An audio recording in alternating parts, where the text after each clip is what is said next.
आप देख रहे हैं Navodaya Times Punjab Kesari TV. Delhi Sikh Gurdwara management committee के चुनाव को 25 तारीख को वोट डाले जाएंगे। इसको लेकर दिल्ली सिख गुरुद्वारा मैनेजमेंट कमेटी के चुनाव में 7 पार्टी जो है अपनी किस्मत आजमा रही है। उनमें से वार्ड नंबर 1 से शिरोमणि अकाली दल बादल के उम्मीदवार सरबजीत सिंह विर्क इस बार पार्टी ने विश्वास जताया। सर, पार्टी ने विश्वास जताया है, क्या कहोगे? सेवाएं देखते हुए जो पिछले 10 सालों से लगातार सेवाएं इलाके में कर रहे हैं, उन सेवाओं को देखते हुए पार्टी ने ये हमें सीट दी है। हम संगत की कचहरी में एक सेवादार के रूप में, पहले भी सेवादार के रूप में जाते थे, अब भी सेवादार के रूप में जा रहे हैं। तो प्यार संगत का इतना मिल रहा है भी हर तरफ, क्योंकि सेवा जब हम 4 साल की, पिछले 8 सालों में की है, तो संगत बोलती है आपको आने की ज़रूरत ही नहीं है, अब हमारा फ़र्ज़ है। क्योंकि पहले तो हमारा फ़र्ज़ था सेवा करने का किसी भी रूप में, लेकिन आज संगत इतना बड़ा हुलारा दे रही है, चाहे वो डोर टू डोर हो, चाहे वो अपना कन्वेंशन हो, या किसी तरह का भी कट हो, संगत इतना प्यार दे रही है कि उनका भी कर्ज हम कभी उतार नहीं सकते। लेकिन अगर दिल्ली कमेटी की बात करें, मौजूदा 2 टर्म से अगर 8 साल तक आपकी कमेटी जो है लगातार दिल्ली सिख गुरुद्वारा मैनेजमेंट कमेटी में काबिज है, मुद्दे क्या हैं आखिर? मुद्दे, सबसे बड़े मुद्दे तो एजुकेशन के और हेल्थ के हैं। हम हिंदुस्तान से बाहर 2 मुद्दे सुनते थे भी 2 चीज़ें फ्री होती हैं, एक हेल्थ की और एक एजुकेशन की। हेल्थ के मुद्दे को तो बहुत ऊंचे स्तर से सुलझाया गया है। जो आम आदमी दिल्ली का 2 चीज़ों का शिकार होता है, हार्ट का या किडनी का। किडनी को देखते हुए जो डायलिसिस करना पड़ता है, तकरीबन 4 से लेके 8 हज़ार रुपये का एक दिन का खर्चा होता है और कुछ हफ्तों की लाइफ मिलती है। तो जो इतना बड़ा हॉस्पिटल 12 साल से बंद पड़ा था, 1 साल में सरदार मनजिंदर सिंह जी ने जो जिस स्पीड से काम किया, हम हैरान हो गए। क्योंकि हमें तभी पता चला जब 100 बेड का डायलिसिस हॉस्पिटल बन के तैयार हो गया।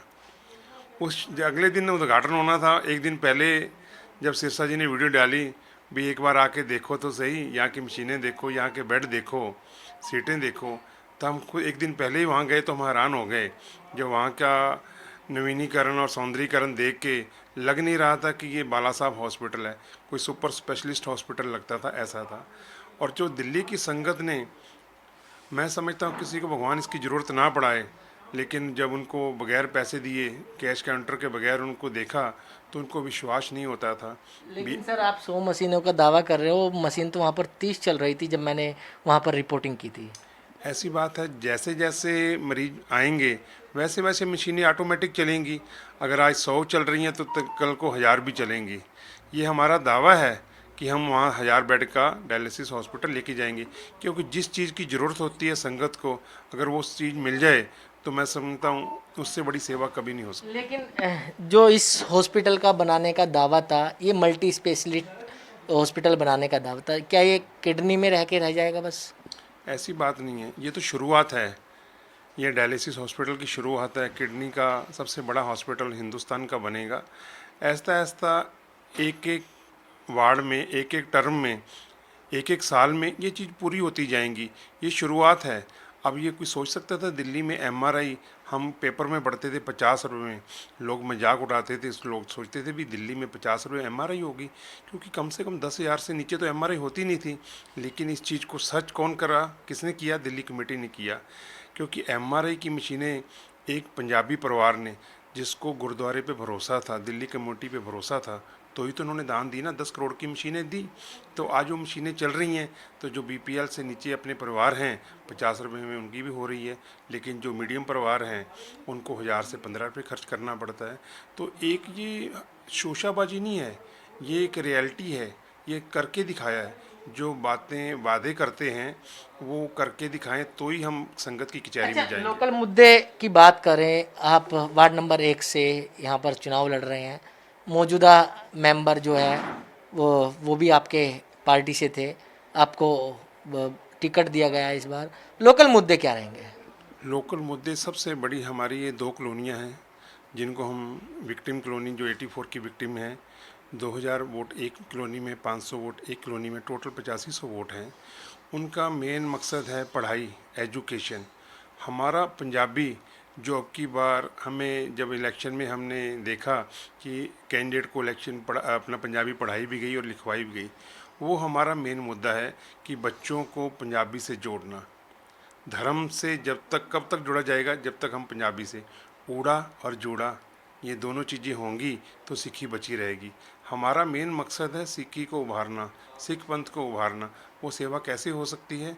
वो पंजाबी हमारी सबसे बड़ी बात है कि हम बच्चों को पंजाबी से जोड़ें, हम एजुकेशन से जोड़ें। जो गरीब परिवारों के बच्चे हैं, अब हम पंजाबी बाग यहाँ से तकरीबन 6-7 किलोमीटर है, हम उनको बसें प्रोवाइड करेंगे यहाँ से ट्रांसपोर्ट की, उनको वहाँ एजुकेशन देंगे और उनके जो एजुकेशन के जो फीसें होंगी उसमें भी हम रियायत करेंगे, ताकि जो हमारे गरीब परिवारों के बच्चे हैं वो एजुकेशन ले सकें और बड़े अफसर बन सकें। आपने स्कूलों की बात करी, स्कूलों में लगातार स्ट्राइक हो रही है, जहाँ पर बच्चा भी थोड़ा कम हुआ है। गुरु हरकिशन पब्लिक स्कूल की अगर बात करें तो उसको किस तरीके से आप मेंटेन करेंगे?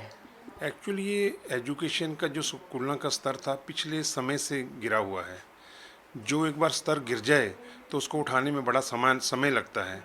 तो मैं समझता हूँ कि जो हमने कवरिंग की है वो बहुत बड़ी कवरिंग है। दिल्ली कमेटी के इतिहास में पहली बार हुआ है दिल्ली कमेटी से 38-40 करोड़ रुपया स्कूलों को दिया गया हो। पहले 6 पे कमीशन का बच्चों से पैसे लिए गए हैं, लेकिन उनको टीचरों को दिए नहीं गए। उसके समय में हम किसी के ऊपर एलिगेशन नहीं लगाते भी वो पैसे खा गए या क्या कर गए, लेकिन अगर वो उन्होंने पैसे नहीं दिए तो वो कहाँ गए पैसे? जो सैलरी का स्तर था वो 4-4 महीने पेंडिंग था। लेकिन सर सैलरी तो दे दी, पीएफ को लेकर भी तो आपके पास नोटिस आ गए थे। सर मैं जिस स्कूल में चेयरमैन हूँ, अप्रैल का महीना चल रहा है, हमारे फरवरी में अपडेट हैं, आप चेक कर सकते हैं। मेरे स्कूल का पीएफ बिल्कुल अपडेट है। मैं और किसी के बारे में जानकारी नहीं चाहता, मैं अपने वार्ड के बारे में या जो मेरे को जिम्मेदारी दी गई है मैं उसके बारे में आपको बता सकता हूँ। लेकिन अब जिस तरीके से चैलेंजिंग क्या मानते हैं आपके खिलाफ भी जागो पार्टी से और शिरोमणि अकाली दल दिल्ली से उम्मीदवार है, चैलेंजिंग क्या है आपके पास? हमारे पास कोई चैलेंजिंग है ही नहीं है। हमारे पास तो सीधा संगत का प्यार है, मानवता की सेवा है।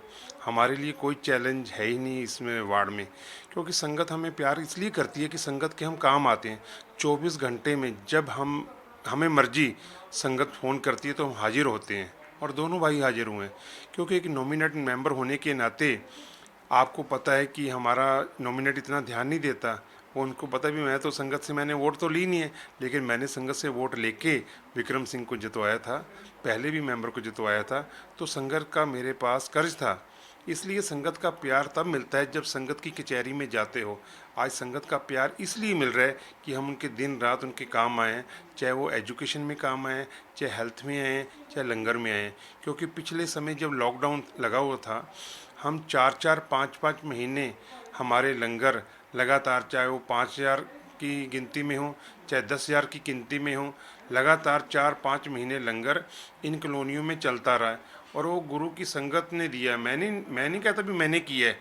गुरु के दसवंध से, जो हमारे सिख समाज में दसवंध हम निकालते हैं लंगर में, उस लंगर से इन संगत की सेवा हुई है, तो इनका प्यार मिलता है। तो इसलिए जब तक हम इनसे प्यार नहीं करेंगे, इनको अपनी गलवकड़ी में इनको गले नहीं लगाएंगे, तब तक ये प्यार नहीं देंगे। आप देख रहे हो, आप इलाके में कहीं भी जाओ, मेरा रोज़ रोड शो हो रहा है, डोर टू डोर हो रहा है, लेकिन संगत इतना प्यार करती है तो आप बोलते हैं भी आपको आने की ज़रूरत है, लेकिन हम घर बैठ नहीं सकते, हम ऑफिस में बैठ नहीं सकते। अच्छा, मौजूदा मेंबर का टिकट काटकर नॉमिनेट मेंबर को दिया गया है, लगता है कि संगत पर इसका कोई असर पड़ेगा? संगत के लिए दोनों मेंबरों की अहमियत बराबर है। मतलब कि मैं नहीं कहता कि उसकी ज़्यादा अहमियत है या मेरी अहमियत ज़्यादा है। उसकी अहमियत भी उतनी है और मेरी अहमियत भी उतनी है। संगत दोनों को इसलिए दोनों को प्यार करती है क्योंकि हम दोनों संगत के काम आते हैं। तो इसलिए संगत हम दोनों को उतना ही प्यार देती है, मेरे अकेले को नहीं देती या विक्रम को अकेले को नहीं देती। तो बिल्कुल ये थे वार्ड नंबर 1 से रोहिणी से उम्मीदवार सरबजीत सिंह विर्क, जो अपनी जीत का दावा कर रहे हैं। दिल्ली से कमल कुमार कंसल, नवोदय टाइम्स, पंजाब केसरी टीवी। हमसे जुड़े रहने के लिए हमारे YouTube चैनल को सब्सक्राइब करें और नई वीडियो की नोटिफिकेशन के लिए बेल आइकॉन को दबाएं। अगर आप ये वीडियो Facebook पर देख रहे हैं तो लाइक जरूर करें और ज्यादा से ज्यादा शेयर करें। धन्यवाद।